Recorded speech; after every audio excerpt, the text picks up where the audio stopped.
ओम नमः शिवाय, जय महाकाल। आप सबको पता है कि कल है शुक्रवार का दिन, साथ ही साथ कल है वैशाख महीने की अष्टमी तिथि, जो कि इस दिन को बहुत खास बनाती है। और इस पूरी वीडियो में हम लोग 4 सबसे प्यारे उपाय की बात करेंगे, जो कि आपको अष्टमी तिथि के दिन ज़रूर करना चाहिए। पूज्य गुरु जी की कथा से सुन के बहुत अच्छे से आपको बताऊँगा, ठीक है। तो पहले उपाय की इस पूरी वीडियो में हम लोग बात करेंगे, जो कि लाल कपड़े से करने होंगे। दूसरा उपाय काली मिर्च से करना है। तीसरा उपाय आपको आंकड़े के फूल से करना है। और चौथा उपाय आपको एक कलश से करना होगा, ठीक है। तो इन सभी उपाय को सिर्फ आप सुनते जाएं, समझने की कोशिश करिएगा। चलो, सबसे पहले उपाय की हम लोग बात करते हैं, जो कि आपको लाल कपड़े से करना है। क्योंकि भैया लाल कपड़े से क्या करना है, इसके बेनिफिट बता दो, फायदे बता दो। देखो, इसका एक ही फायदा है और वो फायदा है धन संपदा, है ना। अगर आपके यहाँ माता लक्ष्मी का वास नहीं होता, धन की बहुत ज़्यादा कमी रहती है, तो इस उपाय को ज़रूर करना है ना। देखो, स्क्रीन पर क्या दिख रहा है, एक बहुत ही बड़ा सा पेड़ दिख रहा होगा, है ना। ये कौन सा पेड़ है, ये है वट वृक्ष, जिसको हम लोग इंग्लिश में बोलते हैं बनियान ट्री, और हिंदी की बात करें तो बरगद का पेड़, ठीक है। क्या करोगे, इसी वट वृक्ष के नीचे एक आपको पार्थिव शिवलिंग का निर्माण करना है। वट वृक्ष के नीचे पार्थिव शिवलिंग का निर्माण करना है ना।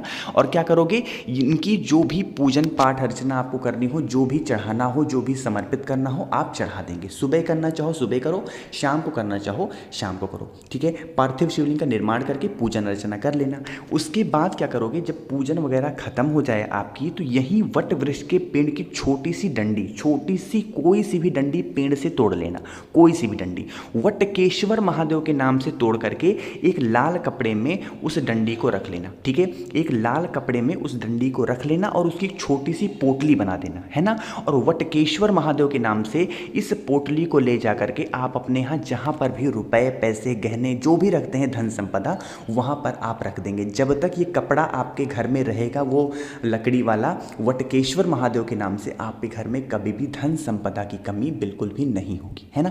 पहला काम तो ये। क्योंकि भैया क्या इसको हम दुकान में रख सकते हैं, बिल्कुल। अगर आपकी शॉप नहीं चलती, व्यापार नहीं चलती, ग्राहक नहीं आ रहे, कस्टमर नहीं आ रहे, तो इसी तरीके से इस लाल कपड़े को आप अपने दुकान में भी रख सकते हैं, है ना। एक चीज़ मैं बताना भूल गया, क्योंकि भैया ये जो पार्थिव शिवलिंग हम बनाएंगे, तो इसका विसर्जन हम कहाँ पे करेंगे ये बता दो। देखो, अगर आपके घर के आसपास कोई भी नदी, तालाब, सरोवर है, जलाशय है, तो वहाँ पे आप विसर्जन कर सकते हैं शाम के टाइम पे। या फिर अगर आपके घर के आसपास नहीं है, तो बेल पेड़ के नीचे या फिर पीपल पेड़ के नीचे या फिर वहीं पर वट वृक्ष के नीचे ही आप विसर्जन कर देना, ठीक है। पानी में थोड़ा सा घोल लेना, बाल्टी लेके जाना, बाल्टी में पार्थिव शिवलिंग को डाल देना, थोड़ी देर के बाद मिट्टी गल जाएगी, बस वहीं पे पेड़ के नीचे पानी को डाल देना, हो गया विसर्जन, ठीक है। बात आई समझ में। तो पहले उपाय की हमने बात यहाँ पर कर ली है, जो कि लाल कपड़े से करने थे धन संपदा के लिए। आगे बढ़ते हैं दूसरे उपाय की तरफ, जो कि आपको काली मिर्च से करने होंगे। ये उपाय बहुत ध्यान से सुनना, हमें कुछ करने की ज़रूरत नहीं है, लेकिन सबसे पहले ये समझ लो कि इसका फ़ायदा क्या है, बेनिफिट क्या है। इसका ये फ़ायदा है कि अगर आपके घर का कोई भी व्यक्ति बहुत ज़्यादा लड़ाई करता है, बहुत क्रोधी है, हमेशा गुस्से में रहता है, उसका मुंह देख लो तो पूरा दिन खराब हो जाए, ऐसा फील आता है उसको देखने के बाद अगर आपको ना, तो इस उपाय को क्या करना, जो व्यक्ति बहुत गुस्सा करता है उसी से कराना, ठीक है। क्या करोगे, एक काली मिर्च लेना। एक काली मिर्च कहने का मतलब कि इसको अच्छे तरीके से पीस लेना, 2-4 काली मिर्च ले लेना और उसको पीस लेना, बिल्कुल पाउडर बनाना। और पाउडर बनाने के बाद क्या करोगे, आपको इसी तरीके से एक पार्थिव शिवलिंग का निर्माण करना होगा। कहाँ पे करना होगा, पार्थिव शिवलिंग का निर्माण फिर से आपको वहीं वट वृक्ष के नीचे ही करना है, लेकिन इस बार आपको क्या करना है, गुस्से के लिए, लड़ाई के लिए पार्थिव शिवलिंग में काली मिर्च को ज़्यादा मात्रा में पीस करके मिला देना, ठीक है।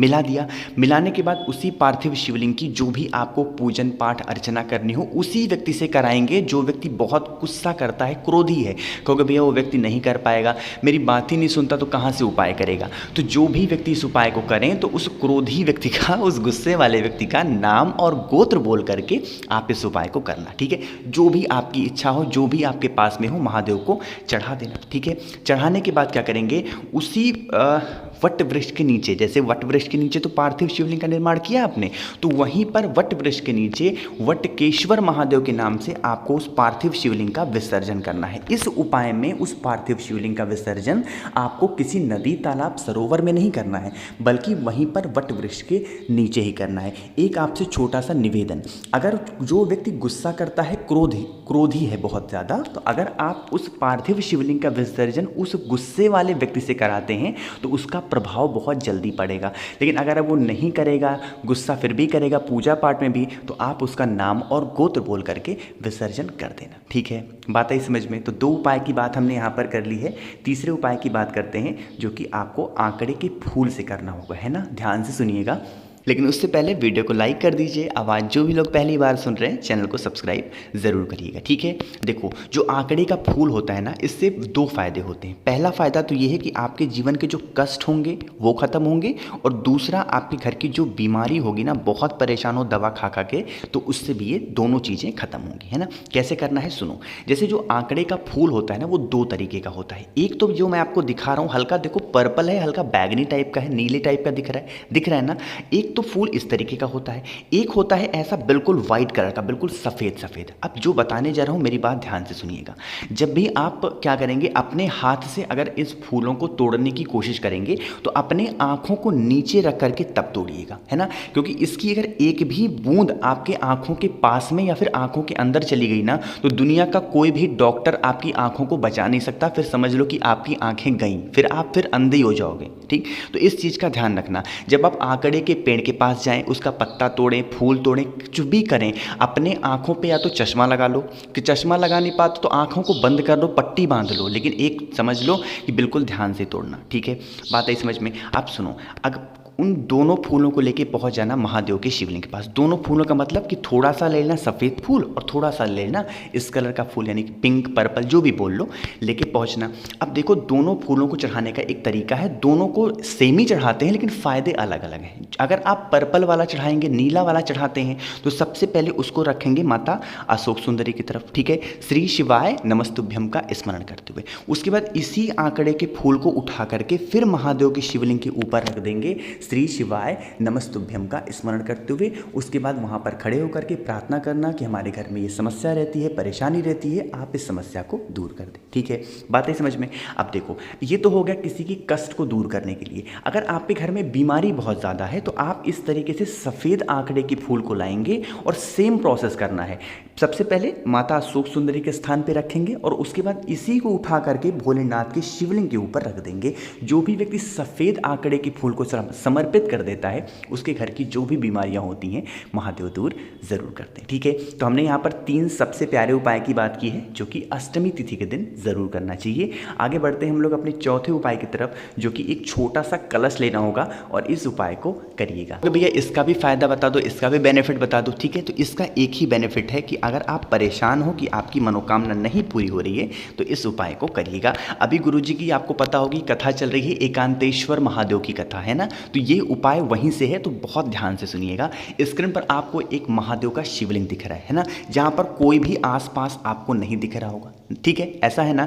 आप क्या करेंगे, इसी तरीके से किसी ऐसे महादेव के मंदिर में जाएंगे जहाँ पर लोगों का आवागमन बहुत ही कम हो, बहुत रेयर केस में कोई कभी कभार पहुँच गया तो पहुँच गया, नहीं तो कोई आता जाता ही नहीं। ठीक है, वहाँ पे जाना और वहाँ पर जा करके आपको एक मिट्टी से पार्थिव शिवलिंग का निर्माण करना है। वहीं पर शिवलिंग के पास में एक पार्थिव शिवलिंग का निर्माण करना। ठीक है, और वहीं पर पार्थिव शिवलिंग का निर्माण कर करके उनकी पूजन अर्चना करना, बिल्कुल एकांत में। किसी से बोलने की ज़रूरत नहीं, किसी से बताने की ज़रूरत नहीं, किसी से कुछ भी कहने की ज़रूरत नहीं, बिल्कुल एकांत में बैठ करके महादेव को देखते देखते एक पार्थिव शिवलिंग का निर्माण बिल्कुल महादेव के सामने कर देना। ठीक है, करना। और उसके बाद जो भी आपको समर्पित करना हो, जो भी आपको चढ़ाना हो, महादेव के शिवलिंग के ऊपर चढ़ाना, अपनी मनोकामना कहते हुए, अपने विशेष को कहते हुए, एकांतेश्वर महादेव का नाम लेकर के। जो भी व्यक्ति महादेव जहाँ पर एकांत में बैठे हुए हैं, जहाँ पर कोई आता जाता ही नहीं है, वहाँ पर जाकर के एक पार्थिव शिवलिंग का निर्माण करके एक लोटा जल समर्पित करता है, महादेव उससे बहुत ज़्यादा खुश होते हैं। तो इस उपाय को ज़रूर करिएगा। अब एकांतेश्वर महादेव की कथा भी चल रही है, ध्यान से उसको सुना करिए, ध्यान से उसको समझा करिए, आपको सारी चीज़ें गुरुदेव ज़रूर बताते हैं ना। तो मैंने कोशिश की आप सबको बहुत ही अच्छा समझाने की। वीडियो पसंद आती हो तो लाइक कर दीजिए, कुछ पूछना हो, नहीं समझ में आया, नीचे कमेंट में पूछें। और हाँ, मुझसे फ़ोन पे बातें करनी है तो इंस्टाग्राम पे फॉलो कर लो, द नेचुरल प्लैनेट 108। आवाज़ जो भी लोग पहली बार सुन रहे हैं, चैनल सब्सक्राइब ज़रूर करिएगा। ओम नमः शिवाय, जय महाकाल।